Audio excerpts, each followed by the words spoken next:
Okay, let's give it the old test. 1 2 1 2. See if I can be heard. Okay, let's give it the old test. 1 2 1 2. See if I can be heard. There it is. Okay, let's give it the old test. 1 2 1 2. Stop that loop from going on.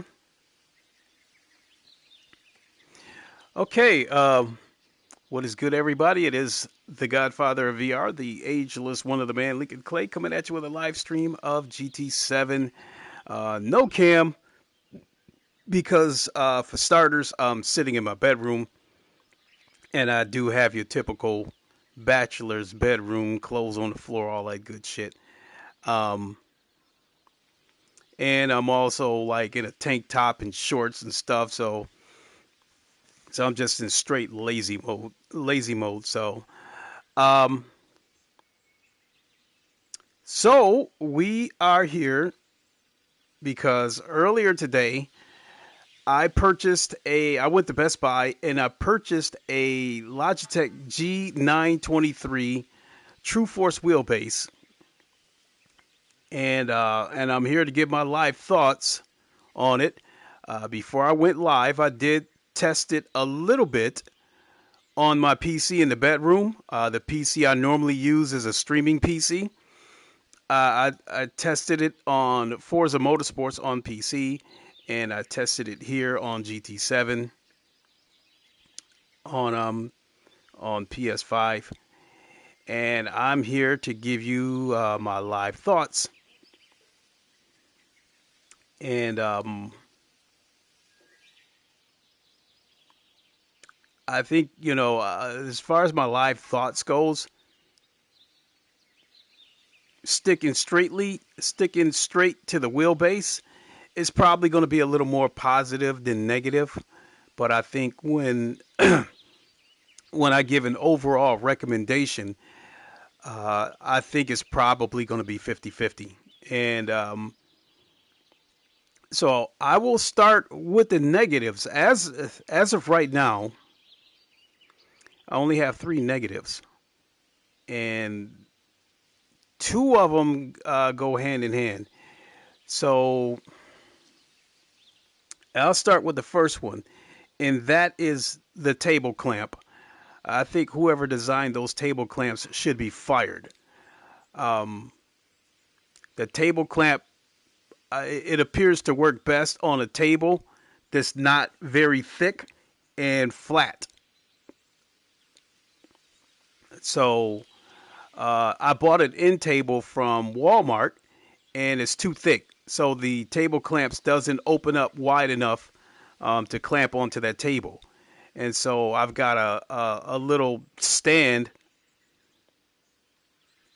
a little plastic stand that I bought from Walmart a long time ago, and it's got rounded edges, and it's also like has a rail around it. So it doesn't clamp too well on that, and the wheelbase kind of wants to slide off the back of it. So uh, um, a flat table with a flat table that's not too thick would probably be your best bet. I think the table I think the table clamps on other wheelbases, like the Thrustmaster wheelbases, and I think those table clamps work better. So that's one negative. I think the other negative is the amount of torque that it has. It is a 2.3. It has 2.3 newton meters of torque, and that segues into I think it should have a little bit more torque, and I think that segues into the third negative, and that would be this wheelbase normally retails for $400, and I think for the amount of torque you're getting, I think that might be a little bit pricey. I think that $300 or even $350 would be a little bit of a softer blow. I think 300 would be the sweet spot, but I think $350, which is what I bought this for because it was on sale, for $50 off. Um, I think that's tolerable, but as far as price goes, you know, um, to dive deeper into that, I'll save that for my overall recommendation, to buy or not to buy. Hold on a second, folks. Okay, so as far as um, I'm streaming directly from the PS5, and it has speech chat, but I haven't streamed from the PS5 in so doggone long that I'm not sure if I have it turned on or not. So I might have to peek at the chat on my phone occasionally to see if anybody's typed any comments. So, so the reason I bought this wheelbase is because I made a post earlier, and I have days where I just want to just roll out of bed and just hop on a game and just do a couple of laps. Whereas, with the normal rig that I stream from, some days when I jump into that cockpit, I feel like I'm at NASA and have to do a whole bunch of system checks to make sure everything's online and working and stuff before I can hop into the cockpit. Um, so I guess that could take us into one of the positives about this wheelbase is that it is plug and play, especially on console. I didn't have to do anything. I just plugged it up and went right at it. And even on PC, it was pretty plug and play. On PC, there is a G Hub app that you can download to calibrate your brakes and stuff like that. That was pretty simple to use too. And there wasn't, it, yeah, it was pretty simple. There wasn't a lot of complicated things you had to do to it, to get things set where you wanted to. So yeah, it's a pretty plug and play, especially on console. No friction at all, and it's minimal stuff you have to deal with on PC. The hardware itself,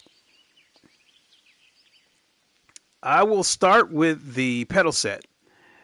The pedal set is heavier than I thought it would be. The pedals, it has 3 pedals, a throttle, a brake, and a clutch, and they are made of polished aluminum. And I think that's probably one of the reasons why it is kind of heavy, because it's definitely heavier than the Thrustmaster pedal set that I had when I had the Thrustmaster T150. And the throttle has minimal resistance. I think the clutch has moderate resistance, and the brake has a lot of resistance. The brake is also pressure sensitive, so I don't know if that's supposed to be like an off version of a load cell pedal. But hey, it seemed to work pretty good. The see what else I want to think that I'm thinking of. So then the wheelbase itself, as far as using it, it it felt pretty good. It once I got it calibrated to where I wanted to within the game settings, it turned pretty easy. And um, the as far as the force feedback goes, I don't think it's all that strong, but it is definitely detailed. It doesn't have a direct drive type of detail because it is a gear driven wheel, but there is a lot of detail there. You do feel a lot of the road effects and the curbs, the rumble strips. So I think it definitely has good detail. Um,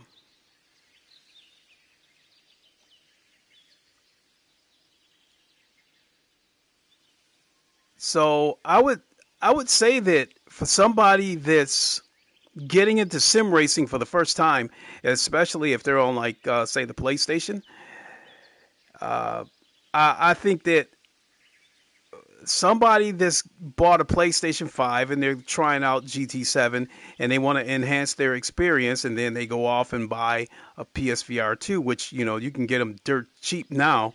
They retail for $400, and you can get them on eBay for like I've seen them for like 700, I mean $275 on eBay. Um, and then if they want to go further than that and expand their experience, and they were to get this Logitech G923 for casual, I would see where they would feel pretty good about their setup. Um, because when I took it for a couple of laps, which we will take it for a few laps here shortly. I think I could see where they would like the setup, and I actually think you can. I think you could actually be competitive with this wheel. You're not going to. I don't know if you're going to be able to compete with that. Unless you are already an alien, you're not going to compete with those aliens that have thousands of dollars worth of equipment. But but yeah, I've heard of people being pretty competitive with these Logitech wheels, these entry level wheels. So I think getting down to my overall recommendation. So yeah, I did say that I think $300 would be the sweet spot.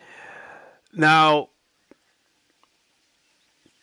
I think at $400, I think there's other alternatives for less money. I think at $350 is okay. But I think if you want to try to save as much money as possible, these things are all over the place on eBay, and I totally forgot about that.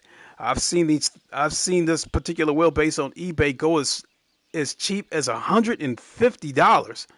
So if you wanted to get an entry level wheel and try to keep that cost down as much as possible, I would definitely recommend going the eBay route rather than paying for $400 brand new for one of these, because I still think a little $400 is a little bit pricey unless you want peace of mind that you've got a brand new one and no one else has had it. Um, the only thing about buying one on eBay is you have to watch the shipping, because I've seen a few of them go for $150 on eBay, but there's like $75 shipping. Some of them are refurbished, $150, $200, and some of them have free shipping. But still, I think you can find one much, much, much, much cheaper on eBay, and I would probably recommend going that route versus buying a brand new one. Other alternatives, there's like the Thrustmaster T248, which is $350. Right now, that's for the PlayStation version. Right now, the Xbox version is on sale for $250, and that wheelbase has 3.2 Newton meters of torque. No, 3.1. 3.1 Newton meters of torque versus the 2.3 of this G923 that I have. So yeah, there's definitely other alternatives. And so overall, would I recommend it? As I just said before, I think there's if you were hell bent on getting this, I would definitely recommend going the eBay route, so you can save yourself a lot of money. And I think, especially for the PlayStation, I think I can definitely recommend it. But if you were to get this strictly for the PC, no, I could not recommend it, because I think there's better alternatives out there that might cost you a little bit more money, slightly.